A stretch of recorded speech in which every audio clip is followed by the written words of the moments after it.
Good afternoon, everyone. This is a sad time. I will do my best to make it a little brighter. I don't know if you know, did I say my name again a little bit? You gotta hold it closer. We can't quite hear you. Can you hear me? I hear me now. I don't like what I'm doing. I thought you were born with a microphone. I am born with a microphone. I have a radio program all over the country. But this is not about me. It's about, our friend. I had I had difficulty reading his name because I didn't know him that well. But I knew Margaret. And she would come years and years and years. I met her at the eyeglass store in, where was it? In Costco. Costco, right. Yeah. I've been to several. And Hold up the mic. she came many years to solve a problem. And I know all about that. I want to go to the brighter side. Okay. I just want to start off with a few things. I didn't know you were Jewish. And that him too, that you found each other.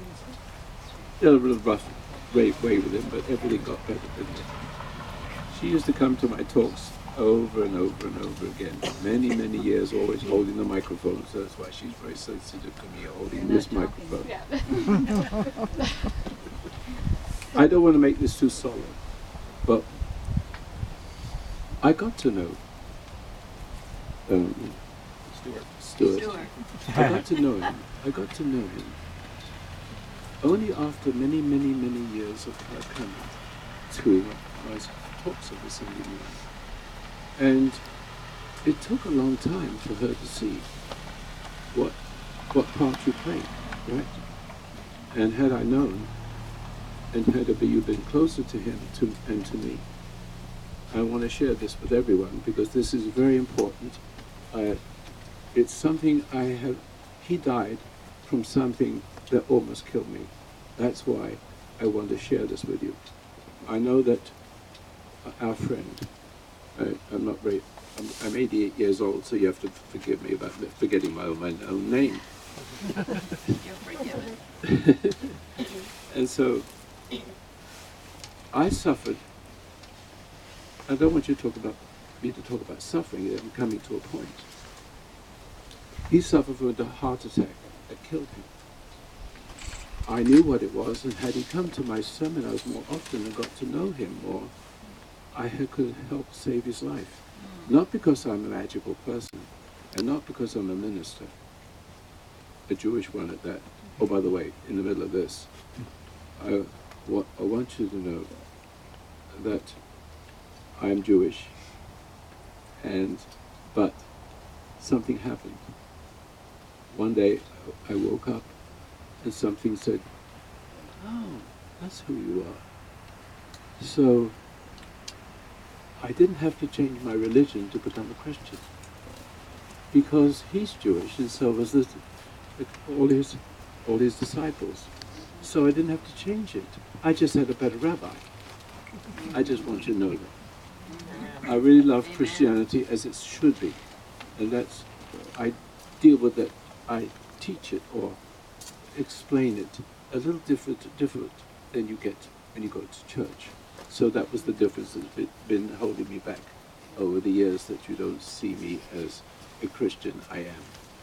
In that sense, to me that's more beautiful, because salvation is from the Jews, so I understand. And so, where was I? We were going to talk about the Jewish casket. No, not yet. Okay. The heart. I like to make this Heart. Okay. Yes, right.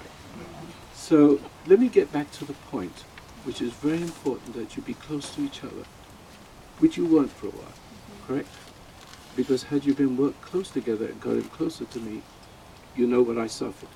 For many years, doctors, they do not know what they're doing most of the time. I almost died 3 times from what her husband did. So I knew all about it. It took me all these years. I want you to know, if Stuart was here, please God, I'm speaking for him. he didn't need to die. It's not your fault, I understand. I want all the men here to understand that I've been searching all my life for everything, how the mind works, but not so much mine, but I've had enough suffering in problems with my body and heart troubles and things to survive just about everything. And the thing that came up just recently with your husband is something that all the men need to understand. I had a doctor who gave up being a doctor because he thought it was just useless. He got fed up with it. He became a friend of mine, and we would talk again lots and lots of times.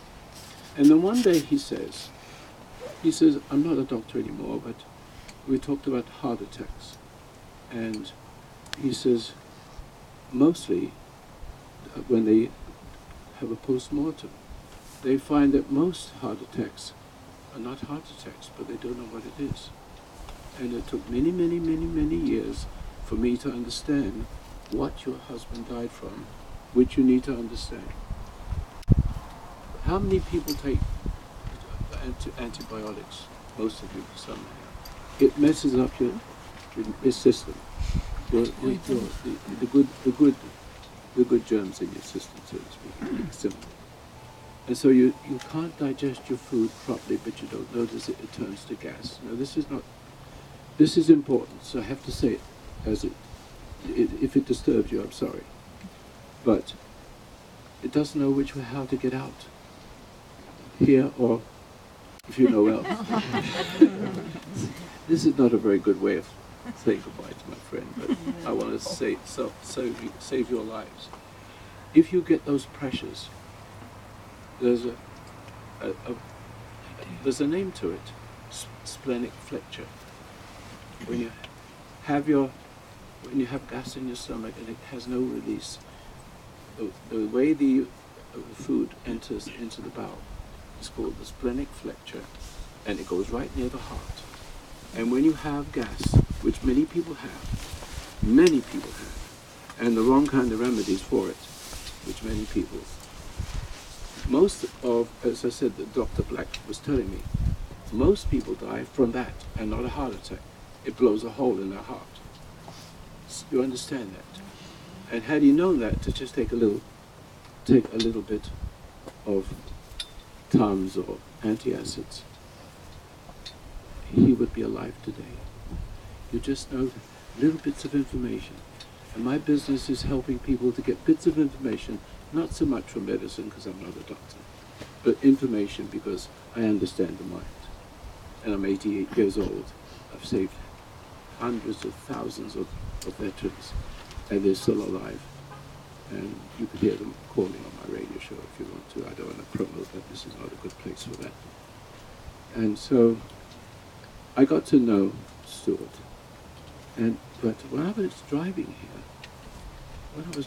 here, I heard him speak to the county commissioners.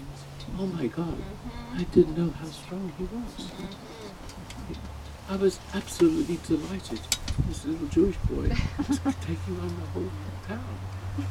And so have I been, to some degree. He was a patriot. He was a patriot. And I am an American citizen. I love this country. And my radio programs are designed to help Americans wake up and not be asleep in a certain way that you need to listen sometimes. But I want to say to everybody here, in the short time your husband was exposed to me, it was the last few months, wasn't it? So let me tell you about him, so again, something can help you, again, in the psychology or the spiritual aspect of a human being. He was the sweetest, kindest man you could ever meet.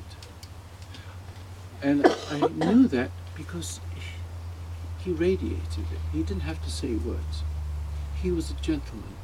He was a scholar. And I didn't realize what a brave person he was. I am, in the sense of saying, well, you know, what's on my mother used to say, what's on my lung is on my tongue. So, you see, but that was a beautiful thing. If more of us would speak up like this, we would have a better country. So, anyway, to make a last point, and I know those people would like to come up and say something about him. Am I correct? Are there people who would like to say something? Who would like to say something first before I finish the... Please come. Where are you?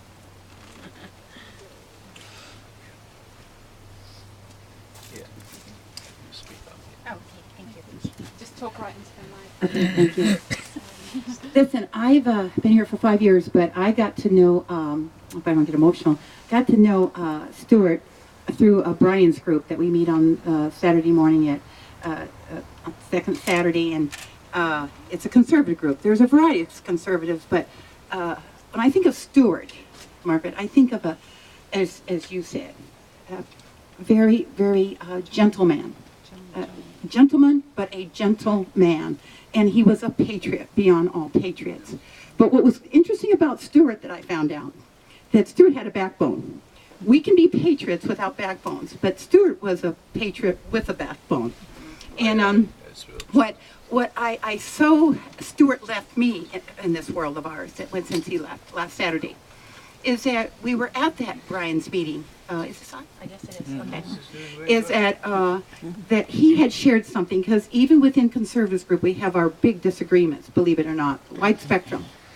But Stuart brought it all back into perspective, Margaret, and this is what I always cherish with Stuart. He said, we have our disagreements, we have our politics that can get really nasty, we have things that can get really out of control, and but what we do have, we have a wonderful community we should fight for. And Margaret, he shared so much how he loved his street.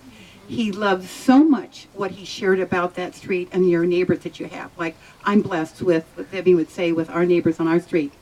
And he looked at the good. You know, we go through a lot of things in life where we don't look at the good. But he looked at the glass half full. And that's what I love about Stuart. And if there's anything we can walk away with today, is that with all our gripes and complaints and fighting the good fight, and we all do, you wouldn't be here knowing how Stuart fought the good fight, we can still, at the end of the day, know that the glass is still half full. Thank you. What a delight. Is there anybody else? I'd love to hear more about him, because I didn't get the privilege of knowing him as well as I should. Oh, yes. Good. Thank you. I just have a little more to add about that meeting we were at. You know, Stuart spent his last couple of hours among good friends, and he told us of the work that he was doing to try to help our community, as Judy said, and he left on a very positive note. We gave him high fives on the way out, and we told him how much we loved and appreciated him. And he spent some time with Richard after the meeting, another good friend of his, and I gotta say, you know, if you want to go out of this world loved, you know, go out like Stuart did. So, I hope I do. Thank you. Sweet, sweet. Any more would like to say something? I actually want to learn more. Yes, thank you. Stuart and I worked together on a political campaign recently, and he was a delight to work with. I mean, unfailing in showing up all the time, just cheerful on the phone, dealt with people that were negative in a tremendously, in a great way, and I saw people gravitate towards him. And I had some new faces that showed up, and he very patiently showed them how to work our phone system, and he just really was a delight to work with. And obviously it's a shock to see him go, but I'll tell you, I mean, he was fun to be with. The time flew by when we worked together, and you know, in my heart, God bless Stuart. That's very kind. Thank you. Richard. Hello. Stuart and I spoke after that meeting as well. We were standing outside, and he was as close to me as you are to me at this moment. And he spoke about how he knew he had stepped into a new realm, and he didn't know where it would lead him, but he was positive that going that way was the right thing to do. When Stuart died, I realized what some of you had said, what it means to be a patriot, what it means to have courage, and what it means to speak up and let the people know that we do not care for the way they treat us. thank you. Stuart taught us much, and it is our job to carry through with this. Agreed. Great. Beautiful, thank you. You're welcome. Thank you. Any more? You happy to? Wendy. When I moved here about, I don't know, a couple of years ago, I was at the Republican headquarters in Medford to work, and there was Stuart, and that was the first time I met him. And I saw Stuart really start to like grow and become courageous, like you saw in the video, Roy. And that's the way I'm growing. And he was such a good friend. He was a very spiritual person. I could speak with him like I knew him for a very long time, and he was just a very spiritual person. And I don't think.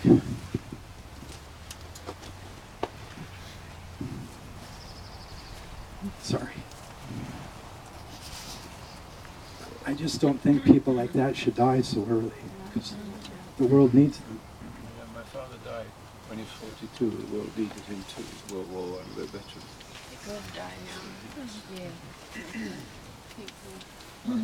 Yes, sir. Thank you. I actually didn't know Stuart real well. I heard him on Bill Meyer's show talk fairly regularly, and always admired what he said. And he lived in Medford and recently moved to Grants Pass, and then I met him about 2 months ago. And it's kind of he's one of those rare people.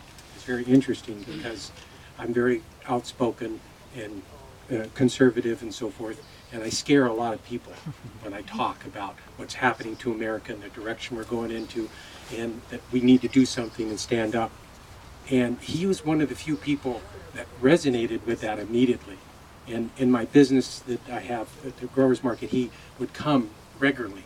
Almost every Saturday for the past few months, he would come and talk to me for a little bit and stuff like that. And I actually look forward to, I figured he was going to be one of those few people that I could connect with, that had synergy, that when times get difficult, I knew that him and I could work together and do something meaningful. It really does sadden me that somebody of that character that I look forward to actually working with, because I have to say there's very few people that have that certain strength of character that he had. Most people just are scared to stand up and do anything. So he will dearly be Not missed. me.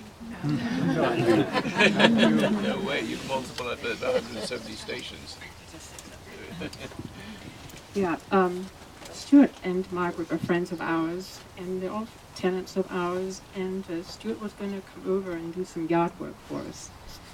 And he was going to come on a Thursday, and on the weekend before that, apparently he thought he got food poisoning, because he called and said, could I postpone Thursday and come another day because I'm not feeling good? And I said, well, what's the matter? And he said, well, I got food poisoning. Absolutely terrible. I said, absolutely awful. And so I said, well, how come you still have food poisoning several days later? And I said, you usually get over that in a day. And so I said, well, no, I'll be okay. I said, why don't you go to the doctor and get it checked out? So no, I'll be fine. So it's a shock. Obviously, I just wish that he'd gone to the doctor, you know. It's a big shock, and I'm really sorry, Margaret. There's something good I want to say. He was a good and gentle, kind man, and we shall miss him. Yeah, thank you. I just, if there's anybody else, I'd be happy to. Yes, yes, please. Yes. Thank you. My name's Leonardo Newmark. Stuart did yard services for us. We're neighbors in Medford. What I came up to the mic to say was, Stuart and I shared history. We're both from New York. You know? So remember that accent, because he was the first one who told me about Paisanos and Rogue River and how it was best. We, two Jewish guys, sharing a love for Italian food, because kosher food really doesn't do it. Anyway, Margaret, I'm so sorry for your loss.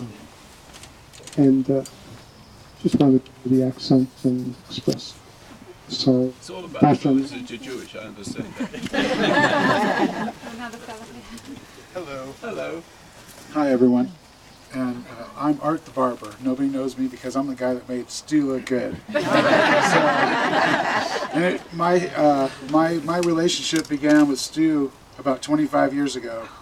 I had a nice little Italian restaurant in Medford, and Stu was my best customer. So me and Stu had a lot of things in common.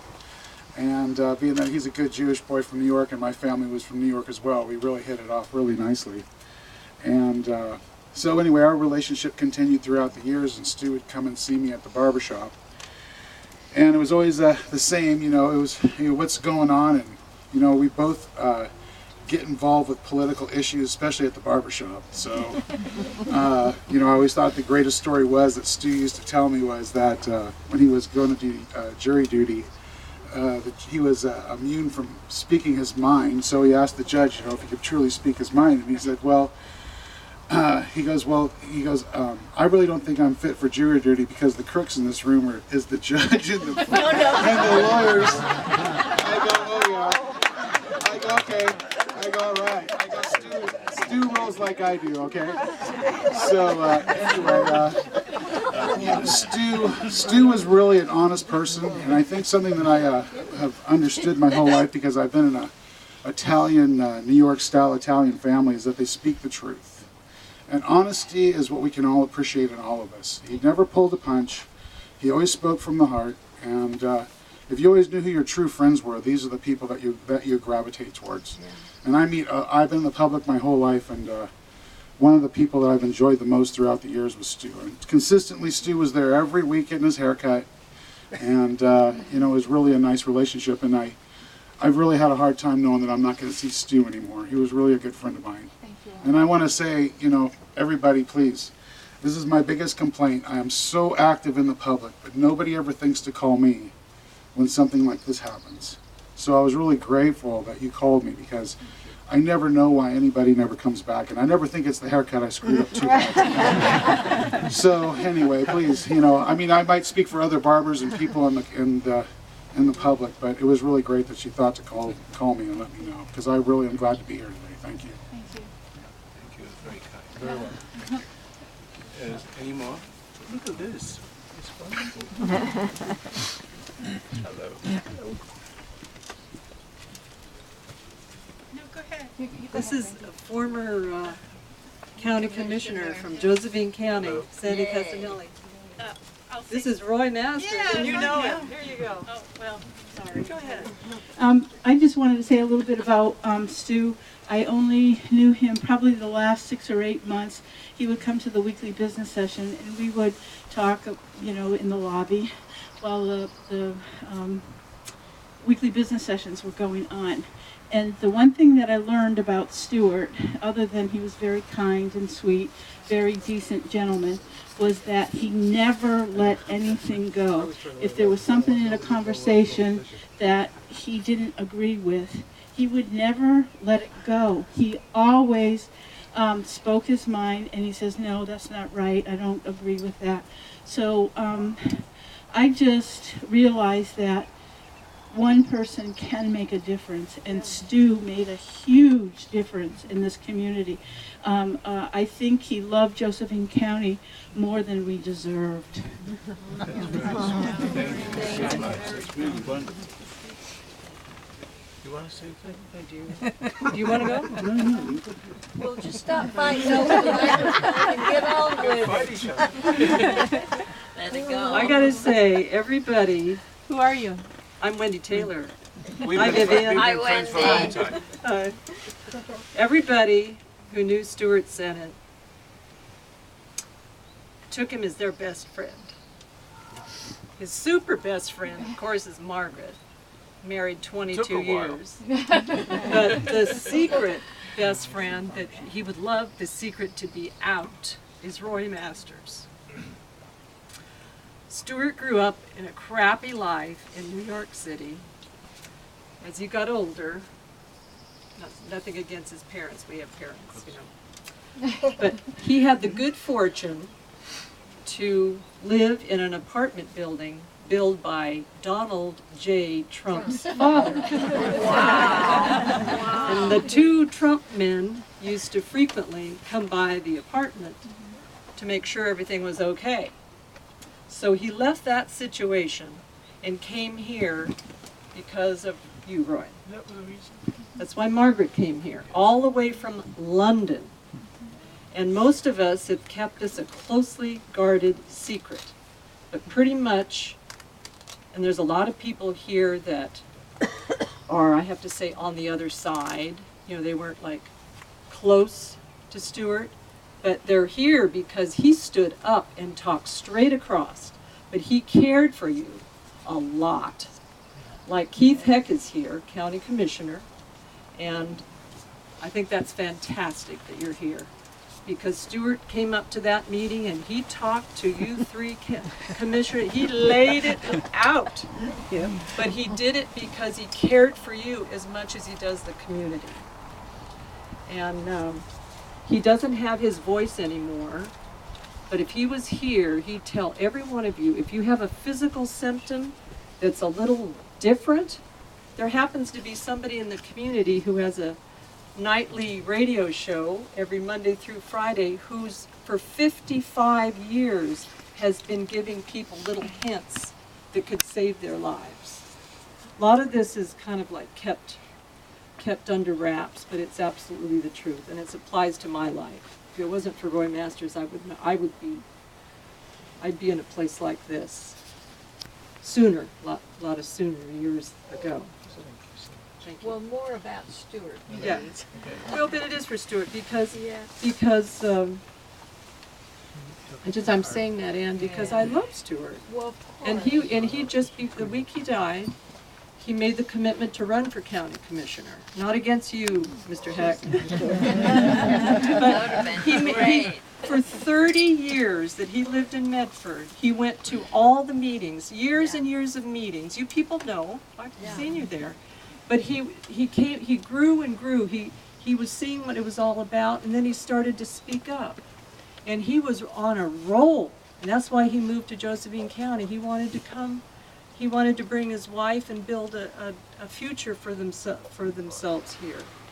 And he just started working for the foundation, just yes, his own business. Yes. But he did trimming the foundation's trees. Yes. And things like that. And he would have loved it. It's the first time I actually saw him for a little while more than just a glimpse, you know. I have to say, Marcy's here. She closed down. She has a monthly meeting that Stuart always went to. It's what is it? Not civil defense, but no, it's emergency preparedness, yeah. survival. But there's so many people. She canceled that meeting so that people could come here. Well, the speaker's going to be raining in a minute. Yeah. We don't want it to rain. I just want to finish off a little bit. I think you'll is it? Come on in. Step forward. Come on in. Come on in. There's plenty of room.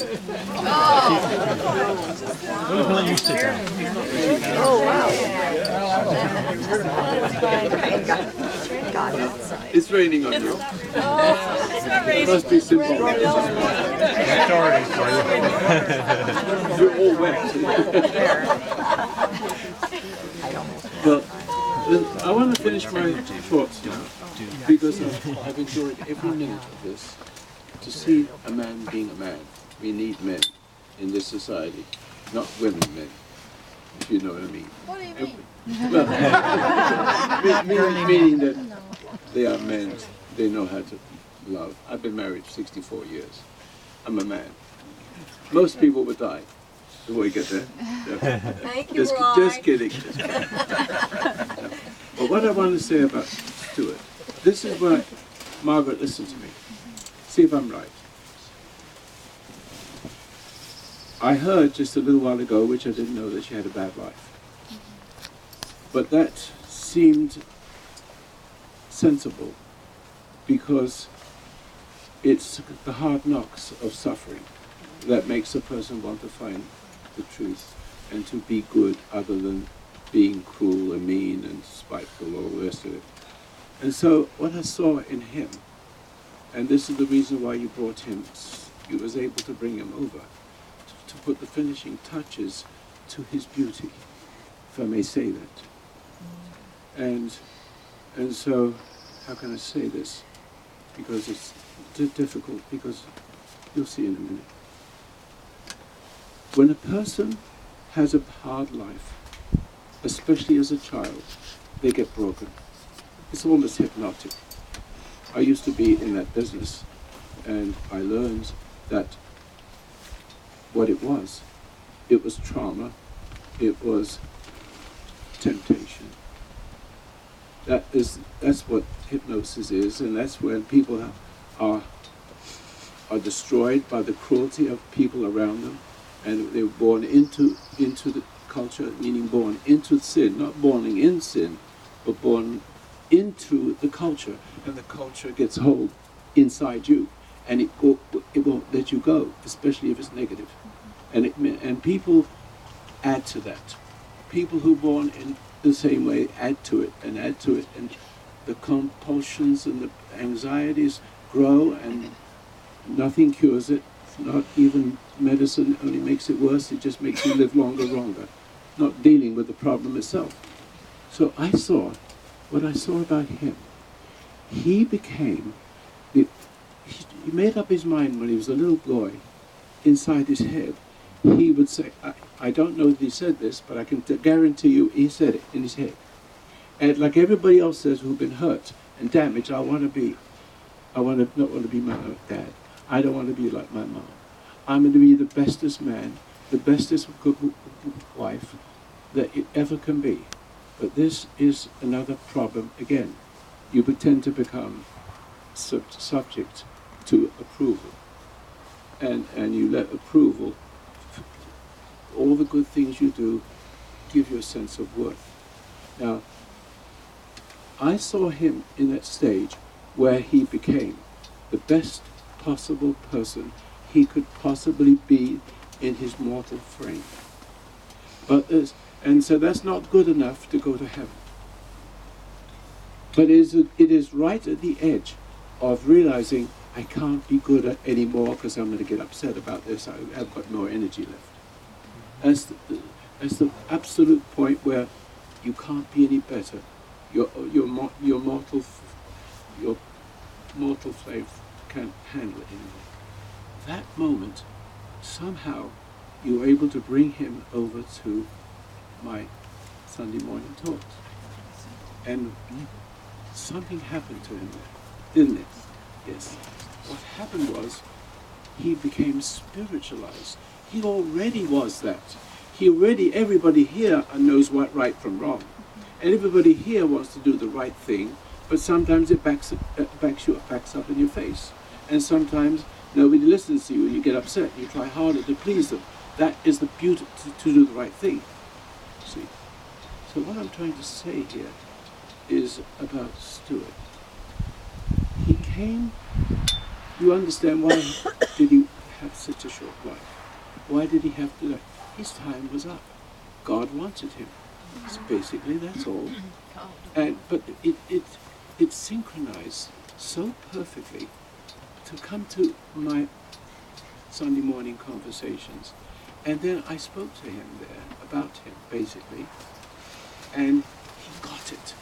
In other words, his intuition, instead of going by knowing what right and wrong is, or good and evil is, we may not know what good is, but we strive towards it anyway, don't we? We want to do it better and better and better, and damned if we do it, and damned if we don't sometimes, and we try harder. And there's an end to that. And he was right there, because that's the sort of the human aspect of it, our mortal frame. We need to do that the best we can. And something happened to him just from the little discussion I had with him. Bing, the light goes on. Now he is across the other side, pure. And that's where we always need to be. Good is not good enough. It needs to come from within you. And when you're born into the culture, and the culture gets into you. If you're born in Borneo, you'll be a cannibal. But there's no way that you'll be anything but a cannibal, and if you try to be differently, they'll eat you and put you in the soup pot. The same with Hitler Germany. But America is different. We cannot be allowed to make mistakes. We can allow to hurt our kids a little bit because we were hurt. We doing unto others what was done to us. It's through the generations, through one man's sin and death through sin spread through the human race. So the whole human race, wherever you go, have the same problems, all of us. But America is different because it has the Constitution. And the Constitution is for good people, not for good people, bad ones. I don't need the Constitution for me. I need the Constitution to stop them from hurting me and giving me my rights. And so what I'm trying to say here is what I've forgotten to say. But what we need to understand that being good is not good enough. And if you feel anxiety, you know you didn't do it good enough, and you try to be gooder, and it doesn't get you well because you haven't got the power to make yourself good. God is good, Jesus is good, and you need to find the stillness within you so he comes into you and completes your journey here in your mortal body. And he did that. We don't dare die without finding that little. You understand that? She understands it. Thank you for being here. On the day that my husband died, I've had many witnesses say that he was glowing that morning. And it's no coincidence. He had finally arrived, I know it. He's there. He's there, he found it. And he was glowing for a reason.